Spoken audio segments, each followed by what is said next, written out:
కరుణించి కాపాడు కారుణ్యమూర్తి. పేరు రాధాకృష్ణన్. వయస్సు 60 సంవత్సరాలు. ఊరు పుదునెల్లిమేడు. నా చిన్నతనంలో నేను మా తాతగారు కలిసి వెళుతున్నప్పుడు శ్రీ స్వామి కలశప్పాకం ఏటిలో ఒక బండ దగ్గర కూర్చొని కనిపించారు. మా తాతగారు నాకు వారిని చూపించి వెళ్ళి నమస్కరించుకోమని చెప్పారు. నేను వెళ్ళి వారిని అలాగే చూస్తూ వారికి చేతులెత్తి ప్రణామం చేశాను. వారిని చూస్తూనే నా హృదయం తన్మయత్వంతో పులకించింది. వారి రూపం నా మనసులో గాఢంగా ముద్ర వేసుకుంది. తర్వాత శ్రీ స్వామి ఎప్పుడు కనిపించినా నేను వారికి భక్తితో నమస్కరించుకునేవాడిని. శ్రీ స్వామి పూండిలో అరుగు మీద ఆసీనులైన పిదప ఒకసారి నేను వారిని దర్శించుకుని వారితో, మోటలో నీళ్లు తోడి పొలానికి నీరు పెట్టడం చాలా కష్టంగా ఉందని బాధగా చెప్పాను. కానివయ్యా, జరుగుతుంది అన్నారు శ్రీ స్వామి. ఒకసారి మా మేకపోతు ఒకటి తప్పిపోయింది. ఆ మేకపోతును మా నాన్న కాళికాదేవికి బలి ఇస్తానని మొక్కుకున్నారు. ఎంత వెతికినా ఎక్కడా కనిపించలేదు. నేను శ్రీ స్వామి సన్నిధికి వెళ్ళి ఆ విషయం విన్నవించుకున్నాను. వారు చావుడి వైపు వెళ్ళి చూడు అన్నారు. నేను శ్రీ స్వామి చెప్పిన వైపుగా వెతుక్కుంటూ వెళుతూ ఉండగా ఆ మేకపోతు కాళికాదేవి ఆలయం ఎదురుగా ఉన్న కాలువ ప్రక్కన గల చెరుకు తోటలో చనిపోయి ఉంది. నేను మర్నాడు శ్రీ స్వామిని దర్శించుకొని జరిగిన విషయం వారికి విన్నవించాను. వారు, ఉన్నవి 9 అవుతాయి, నువ్వు బాగుంటావు అని ఆశీర్వదించారు. శ్రీ స్వామి చెప్పినట్లుగా ఆ సంవత్సరం మా మేకలు 9 పిల్లలు నీనాయి. ఒకసారి మేము శ్రీ స్వామి దర్శనానికి వెళ్ళినప్పుడు మా అమ్మ నాకు వివాహం చేయాలని ఉందని వారికి విన్నవించుకున్నది. వారు 108 మంది పోటీ పడుతున్నారు. 108 మంది ఉడియార్లు, అది ఒక కులం పేరు, దగ్గరకు వెళ్ళి చెప్పి వచ్చాను. మీరు వెళ్ళి చూసిరండి, ఏ ఆటంకమూ ఉండదు. చోయవరం మీదుగా ఉదయం పూట వెళ్ళి చూసిరండి. తైనల పుష్యమాసం 29వ తేదీన వివాహం జరుగుతుంది అని చెప్పి ఊది పెట్టి ఆశీర్వదించారు. మరునాటి ఉదయమే బయలుదేరి వెళ్ళి ఒక సంబంధం చూసి వచ్చాము.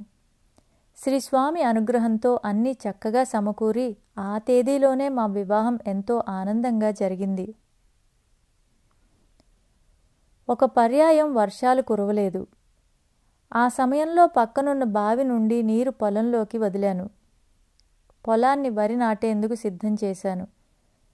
పొలంలో నిండుగా నీళ్లున్నాయి. మిగిలిన పనులు మర్నాటికి వాయిదా వేసి శ్రీ స్వామి సన్నిధికి వచ్చాను. నన్ను చూడడంతోటే శ్రీ స్వామి, వచ్చాడు చూడయ్యా, వచ్చిన పని విడిచి పందిరుగుంజ పట్టుకుని కూర్చున్నాడు. నన్ను చూస్తూ కూర్చున్నాడు. పొలంలో గట్టి తెగి నీళ్లు పిల్లూరు చెరువుకు చేరాయి, వీడెట్లా బతుకుతాడు అన్నారు. నేను వెంటనే పొలానికి పరుగు తీశాను. శ్రీ స్వామి చెప్పినట్లుగానే పొలం గట్టు తెగి నీళ్లన్నీ పిల్లూరు చెరువుకు చేరాయి. మళ్ళీ ఆ బావిలో నీళ్లు వాడుకోవాలంటే నా వంతు వచ్చే వరకు ఆగాలి. నేను వెంటనే శ్రీ స్వామి దగ్గరికి వెళ్ళి వారి పాదాలకు నమస్కరించుకొని పొలం పని విషయంలో అలా అజాగ్రత్తగా ఉన్నందుకు నన్ను క్షమించమని మనస్సులోనే ఆర్తిగా ప్రార్థించాను. శ్రీ స్వామి నా మొర ఆలకించారు. 5-6 రోజుల్లో పెద్ద వర్షం కురుస్తుంది, అప్పుడు నాట్లు వేయవచ్చు, ఇంటికి వెళ్ళి రమ్మని చెప్పి నన్ను ఇంటికి పంపారు. శ్రీ స్వామి అభయం ఇచ్చినట్లుగానే 5-6 రోజుల్లో భారీగా వర్షం కురిసింది. పొలాన్ని నాట్లు వేయడానికి సిద్ధం చేసి నారు పొలంలో వేశాను. నాటడానికి కూలీలను పొలంలోకి పంపాను. ఇంటికి వెళ్ళి కూలీ వాళ్లకు మధ్యాహ్న భోజనం కోసం సంకటి ముద్దలు తెచ్చి పొలంలోని మామిడి చెట్టు క్రింద పెట్టి శ్రీ పూండీస్వామి సన్నిధికి బయలుదేరి వచ్చాను. శ్రీ స్వామి నన్ను చూస్తూనే, భోజనం ముఖ్యమా, నా దగ్గరకు రావడం ముఖ్యమా? 15-20 మంది నాట్లు వేస్తున్నారు, వాళ్లకు సంకటి ముద్దలు పెట్టి రాకుండా అక్కడే పెట్టి వచ్చాడు చూడయ్యా అన్నారు. నేనెక్కడ ఉన్నా, ఏ పని చేస్తున్నా శ్రీ స్వామికి అన్నీ అరచేతిలోని ఉసిరికాయ వలె తెలుస్తాయని, నేనేమి చేస్తున్నా వారు నా వెన్నంటి నడిపిస్తూ నన్ను కంటికి రెప్పలా కాపాడుతారని అనుభవపూర్వకంగా తెలిసింది నాకు. వారికి నాపై ఉన్న కరుణకు నా మనసులోనే కృతజ్ఞతలు తెలుపుకుంటూ సాష్టాంగ ప్రణామాలు అర్పించుకున్నాను. మా ఊరు పూండికి చాలా దగ్గర. అందువలన శ్రీ స్వామిని ఎప్పుడు చూడాలనిపిస్తే అప్పుడు పరిగెత్తుకుని వచ్చేవాణ్ణి. వారి సన్నిధిలో అవసరమైన పనులు చేసుకుంటూ ఉండేవాణ్ణి. పూజకు పూలు కుట్టేవాణ్ణి, శ్రీ స్వామికి సేవ చేసుకునేవాణ్ణి. నాకు మగబిడ్డ పుట్టాడు. ఆ బిడ్డను శ్రీ స్వామి సన్నిధికి తీసుకుని వచ్చి వాడికి పేరు పెట్టమని ప్రార్థించాను. వారు శరవణన్ అని పేరు పెట్టండి అన్నారు. నాకు 2 అబ్బాయిలు 2 అమ్మాయిలు. అంతా శ్రీ స్వామి దయతో సుఖంగా ఉన్నారు. ఒకసారి నేను ఎద్దులను కొనడానికి వెళుతూ శ్రీ స్వామివారి ఆశీస్సుల కోసం ప్రార్థించాను. వారు వెళ్ళు, ఈరోజే పట్టుకొచ్చేయి, రేపు వర్షం కురుస్తుంది అన్నారు. మేము ఆ రోజే ఎద్దులను కొనుక్కొని వచ్చాం. శ్రీ స్వామి చెప్పినట్లుగానే మర్నాడు వర్షం కురిసింది. మా పొలంలో ఏ పంట వేసినా పంట చేతికి రాగానే మొదట తెచ్చి శ్రీ స్వామికి సమర్పించుకునేవాణ్ణి. 1963వ సంవత్సరంలో మా పొలంలో కర్బూజా పంట వేశాను. నాతో కూడా మా అమ్మ శ్రీ స్వామి దర్శనానికి ఒక కర్బూజా పండులో సగం కోసి వారికి ఇవ్వడానికని తీసుకొని బయలుదేరింది. సగం పండు మాత్రమే అమ్మ శ్రీ స్వామికి సమర్పించదలచడంతో నేను మా అమ్మ చేసిన పనికి బాధపడ్డాను. శ్రీ స్వామి సన్నిధికి రాగానే నా భావాన్నెరిగినట్లుగా శ్రీ స్వామి నాతో, ఇంత పండు ఉంది కదయ్యా, చాలయ్యా, అందరికీ కొద్ది కొద్దిగా ఇవ్వు, ఆరోగ్యానికి మంచిది అన్నారు. నేను ఆ పండును శ్రీ స్వామికి కొంచెం తినిపించి మిగిలిన పండును కోసి అందరికీ పంచిపెట్టాను. శ్రీ స్వామి నాకెన్నో విషయాలు చెప్పేవారు. నేను ఏ పని చేయాలనుకున్నా వారిని వాచా అడగక మనస్సులో ప్రార్థించేవాణ్ణి. నేను అలా మనసులో అడిగిన తక్షణమే వారు నాకు వాచా సమాధానమిచ్చేవారు. బయలుదేరే ముందు వారికి స్వామి వెళ్ళొస్తాను అని చెప్పగానే ఒక్కోసారి రేపు వెళ్ళవచ్చని నన్ను ఆపేవారు. ఒక్కోసారి వెళ్ళి వచ్చేయి అనేవారు. నేను బావి త్రవ్వాలని తలచి శ్రీ స్వామిని బావి తవ్వడానికి అనుమతించమని కోరాను.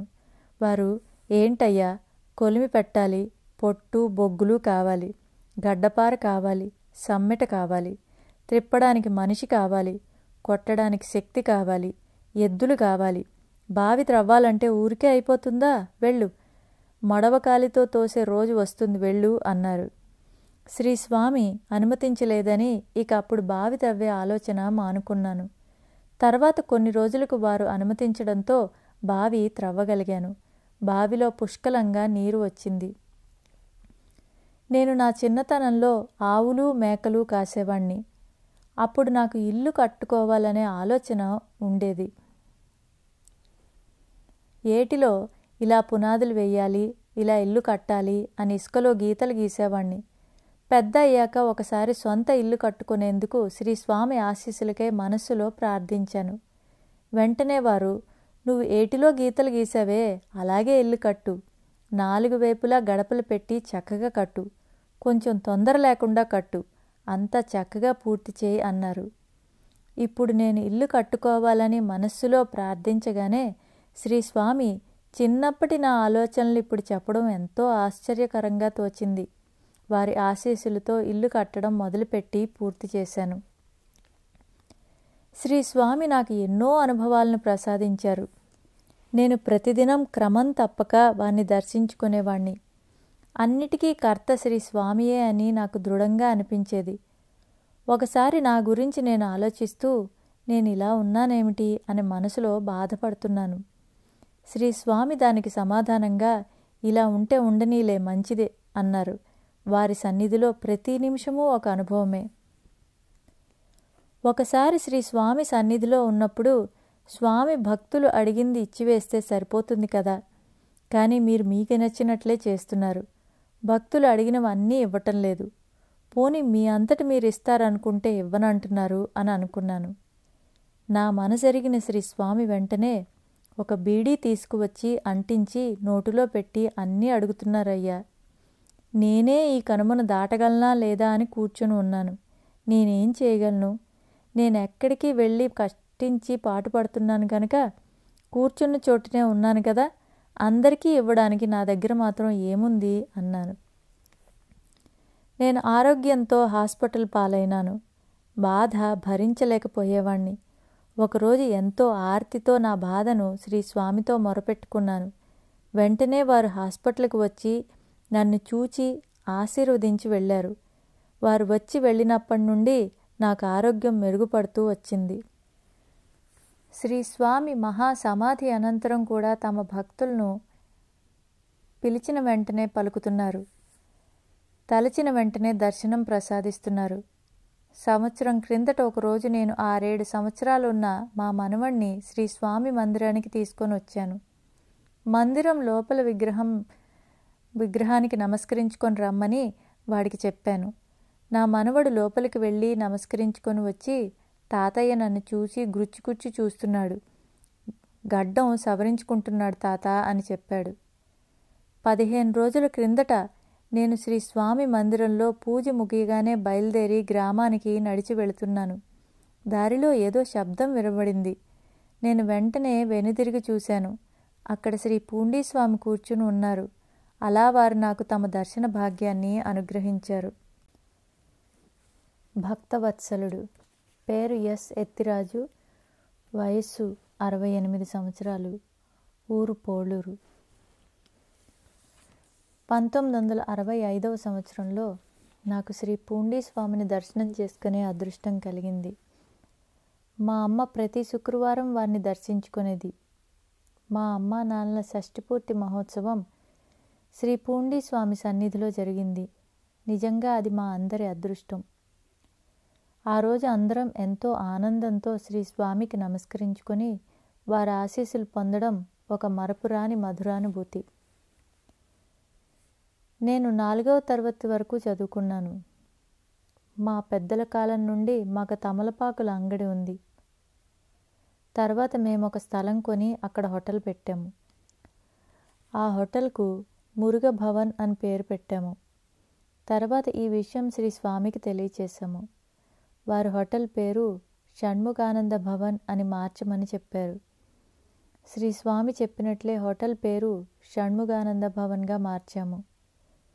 నేను నా మిత్రులు అయ్యప్ప స్వామి ఆలయానికి వెళ్లే ముందు శ్రీ స్వామి వద్దకు వెళ్ళి వారి ఆశీస్సులు తీసుకునేవాళ్ళం. ఒకసారి మాతో వచ్చిన వారిలో ఒక వ్యక్తి, మేము అయ్యప్ప గుడికి వెళ్ళి వస్తాం స్వామి, ఆశీర్వదించండి అని అడిగాడు.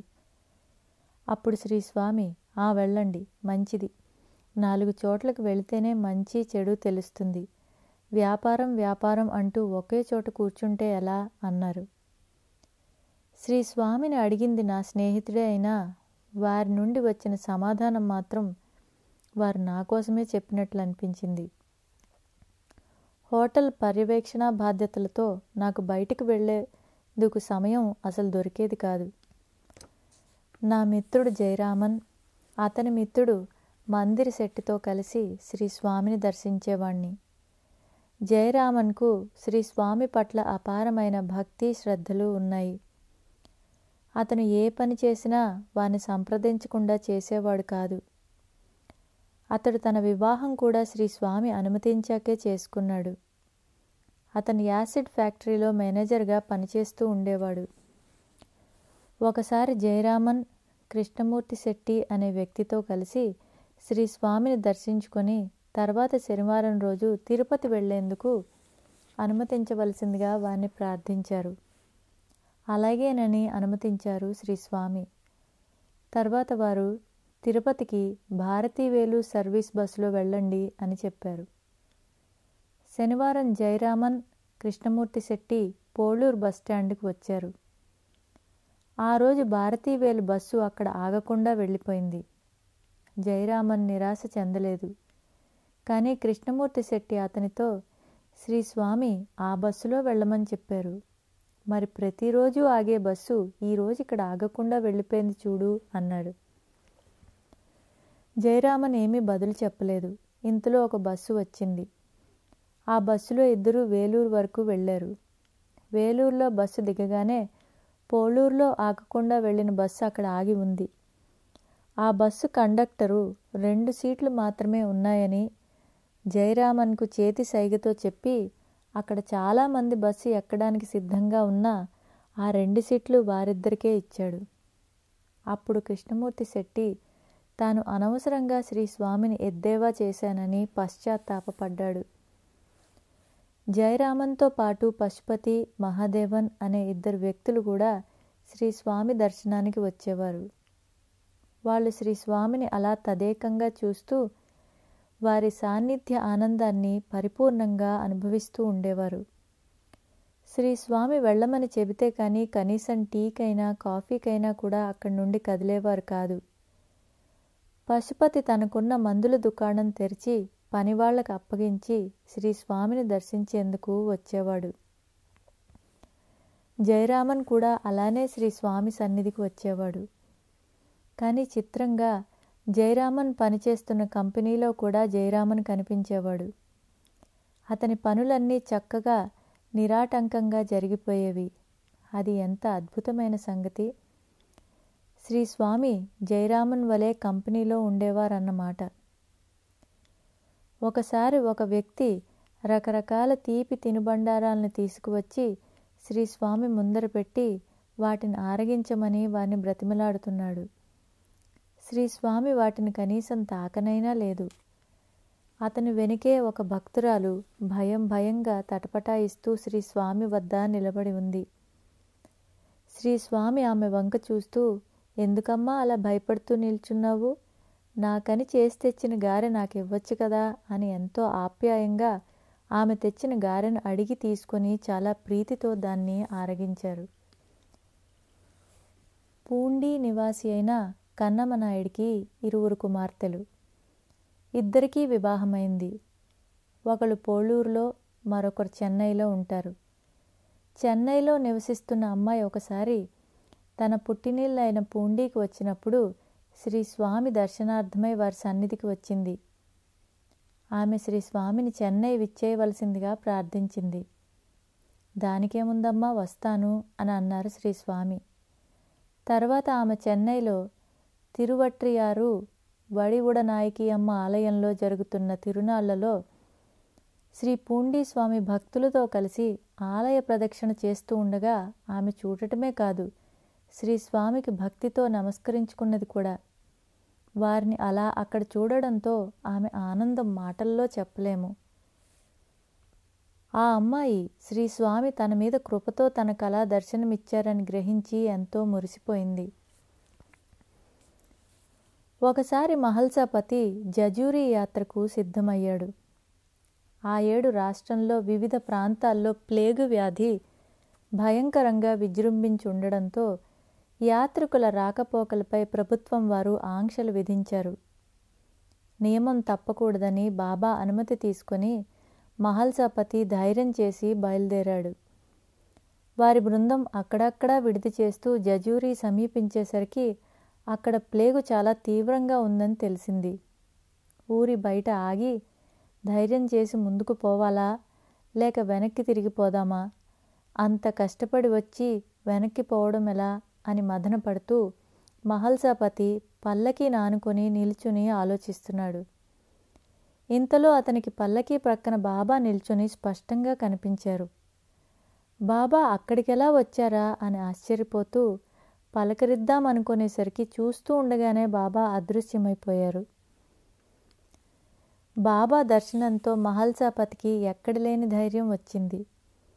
తన దివ్యానుభవాన్ని తన తోటి యాత్రికులకి చెప్పి, బాబా మనతోనే ఉన్నారు, మనం ఏమీ భయపడవలసిన పని లేదు, పోదాం పదండి అని ముందుకు సాగాడు. ఆ యాత్ర క్షేమంగా సంతృప్తికరంగా పూర్తయింది. మహల్సాపతి షిరిడీ తిరిగి వచ్చి బాబాను దర్శించగానే బాబా అతనితో, అరే భగత్, యాత్ర బాగా జరిగిందా? నేను కూడా యాత్రకు వచ్చాను. నీవు జజూరీలో పల్లకికి నానుకొని నిల్చొని కనిపించావు అన్నారు.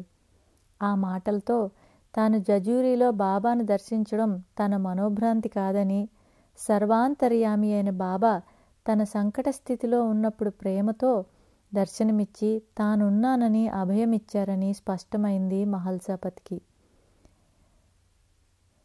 శ్రీ సాయినాథుని శరత్ బాబూజీ, శ్రీ సాయి భక్త విజయం. నేను ఎప్పుడు పూండి స్వామిని దర్శించుకున్నా అమ్మని చూసి మళ్ళీ వచ్చి నన్ను చూడు అని చెప్పేవారు శ్రీ స్వామి. అందుకని నేను ఎప్పుడూ ముందుగా పూండికి 1/2 కిలోమీటర్ దూరంలో ఉన్న ఎట్టిక్కి అమ్మన్ ఆలయానికి వెళ్ళి అక్కడ అమ్మవారిని దర్శించుకుని తిరిగి వచ్చి శ్రీ పూండి స్వామి దర్శనం చేసుకునేవాణ్ణి. ఒకనాడు నానాసాహెబ్ చాందోర్కర్ తన షడ్డకుడకు బినీవాల్యాతో షిరిడీకి వచ్చాడు. బాబా వద్ద కూర్చొని మాట్లాడుతూ ఉండగా బాబా హఠాత్తుగా నానాతో కోపంగా, నా సహవాసం ఇన్నాళ్ళు చేసి కూడా ఇలా ఎందుకు చేశావు అన్నారు. నానాసాహెబ్ మొదట దీన్ని గ్రహించలేకపోయాడు. కనుక అదేమిటో వివరించమని బాబాను ప్రార్థించాడు. కోపర్గాం నుండి షిరిడీకి ఎలా వచ్చావని బాబా అతన్ని అడిగారు. నానాసాహెబ్ వెంటనే తన తప్పు గ్రహించాడు. సాధారణంగా షిరిడీకి పోయేటప్పుడల్లా నానాసాహెబ్ కోపర్గాంలో దిగి దత్తదర్శనం చేసుకునేవాడు. కానీ ఈసారి తన బంధువు దత్తభక్తుడైనప్పటికీ అతన్ని కూడా వెళ్ళనీయక ఆలస్యం అవుతుందని చెప్పి తిన్నగా షిరిడీకి తీసుకువచ్చాడు. ఇదంతా బాబాకు తెలియచేస్తూ తాను గోదావరిలో స్నానం చేసేటప్పుడు ఒక ముళ్ళు పాదంలో గుచ్చుకొని తనను చాలా బాధ పెట్టిందని చెప్పాడు. బాబా అది కొంతవరకు ప్రాయశ్చిత్తమే అంటూ ఇక మీదట జాగ్రత్త అని హెచ్చరించారు. శ్రీ సాయి సచ్చరిత్ర.